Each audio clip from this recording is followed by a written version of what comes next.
മതി മോന്തിയത്. സ്വന്തം സമ്പാദ്യതൊന്നും അല്ലല്ലോ വച്ച് കീറണത്. ഈ തന്തയുടെ ബ്ലേഡ് കാശെന്നല്ലേ? എടാ ബുദ്ധി വേണടാ ബുദ്ധി.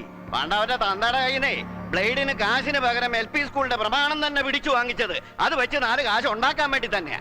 പക്ഷെ ആ പൊരമനയുടെ പുനാര മോൻ എന്നവിടെ ധർമ്മസ്ഥാപനം കെട്ടിപ്പൊക്കിയോ അന്ന് മുതൽ നമ്മുടെ സ്കൂളിന് മുടിവാ.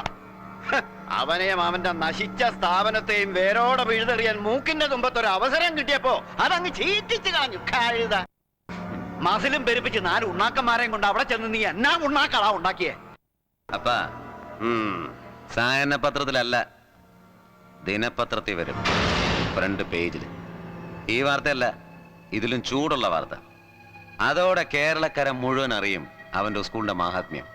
ആ കാര്യത്തിൽ ഞാൻ അപ്പന്റെ മോൻ തന്നെ. അപ്പാ ചന്ദ്രേട്ടനോട് പറഞ്ഞ നമ്മുടെ കല്യാണം എപ്പ നടന്നു ചോദിച്ചാ മതി. പക്ഷേ ഏട്ടനോട് ഞാൻ പറഞ്ഞു കഴിഞ്ഞു. എന്ത്?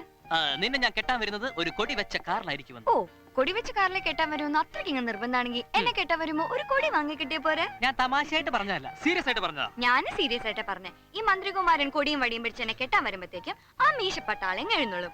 അയാള് വന്നാലേ കല്യാണല്ലേ മാഷെ നടക്ക അടിയന്തര. അയാൾക്ക് ഇതിൽ എന്ത് കാര്യം? അയാൾ കെട്ടിയ നിന്റെ ചേച്ചിയല്ലേ, നിന്നെ ഒന്നും അല്ലല്ലോ. അത് തന്നെ അയാളുടെ ഉദ്ദേശം. ചില നേരത്തെ അയാളുടെ നോട്ടം കണ്ട അയാൾക്ക് ഞാനും ചേച്ചി ഒരുപോലെയാ.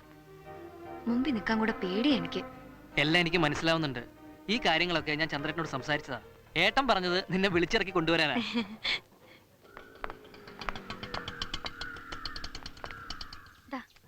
പക്ഷേ അതല്ലല്ലോ അതിന്റെ ശരി. ഏട്ടന് കല്യാണാലോചന നടക്കുമ്പോ അനിയൻ കല്യാണം കഴിക്കാന്ന് പറയുന്നത് മോശമല്ലേ?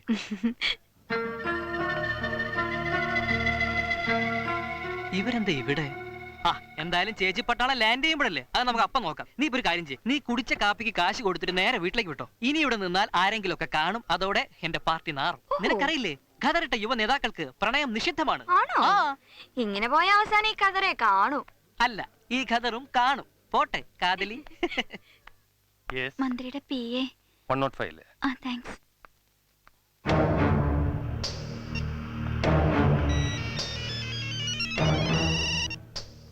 എന്താ?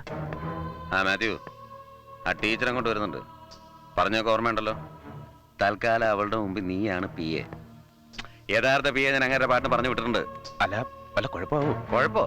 കുഴപ്പമാ നീ അവളെ കയറി പിടിക്കാനൊന്നും പോണ്ട. സൽക്കരിച്ച് അവിടെ ഇരുത്തിയാൽ മതി. ബാക്കി കാര്യങ്ങളൊക്കെ ഞാൻ നോക്കിക്കോളാം. ഓക്കെ.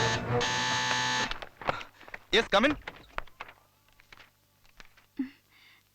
നമസ്കാരം സർ. യെസ്, ഞാൻ ചാക്യാർകൂത്ത് വിദ്വാൻ തിരുമുൽപ്പാടിന്റെ മകളാ. എന്താ കാര്യം? ഞാൻ ആ പെൻഷന്റെ കാര്യം സംസാരിക്കാൻ. ഇരിക്കൂ. ടീച്ചർ എന്താ ഇവിടെ? ഗണേശ, ഞാൻ അച്ഛന്റെ പെൻഷന്റെ കാര്യം സംസാരിക്കാൻ. മന്ത്രിയുടെ PA. മന്ത്രിയുടെ PA? ഇവനാ? അതെ, താനാരാ? ഇപ്പൊ കേരളം ഭരിക്കുന്ന മന്ത്രിമാരുടെ ഒരു PAയും യുവജന പ്രസ്ഥാനത്തിന്റെ സ്റ്റേറ്റ് കമ്മിറ്റി മെമ്പറായ പുരമനയിൽ ഗണേഷ് കുമാറിനോട് ഈ ചോദ്യം ചോദിക്കില്ല. താൻ എന്ന് മുതലാണോ CC പണി നിർത്തി കതറിട്ടത്? ഏത് മന്ത്രിയുടെ PA നീ? ടീച്ചറെ, ഇത് കളി വേറെയാ.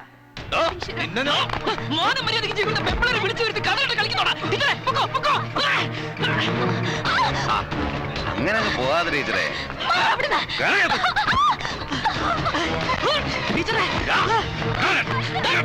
ഇതുപോലുള്ള പാവങ്ങളുടെ ജീവിതം നശിപ്പിച്ചിട്ട് വേണം നിനക്ക് ഞങ്ങളോട്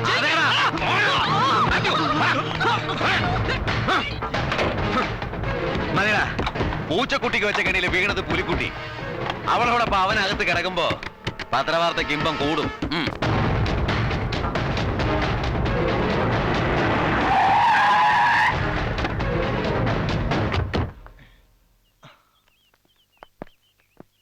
ബെയിൽ ആപ്ലിക്കേഷൻ കൊടുത്തേക്ക്. ചെല്ലേ, വരൂ.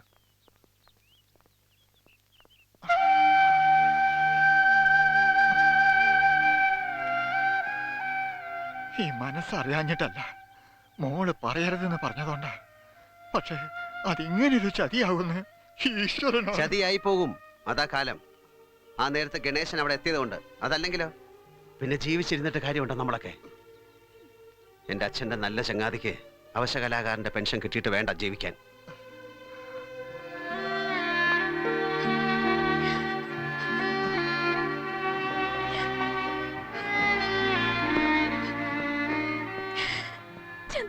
കരയണ്ട, ചെല്ലേ. സോറി ചന്ദ്ര, ഇതൊരു ഫാമിലി ടഗാണെന്ന് അറസ്റ്റിന് ശേഷമാണ് മനസ്സിലായത്. ചന്ദ്രൻ ഒരു കംപ്ലൈന്റ് എഴുതാം, ഞാൻ അവനെതിരെ ആക്ഷൻ എടുക്കാം. ഏയ് വേണ്ട.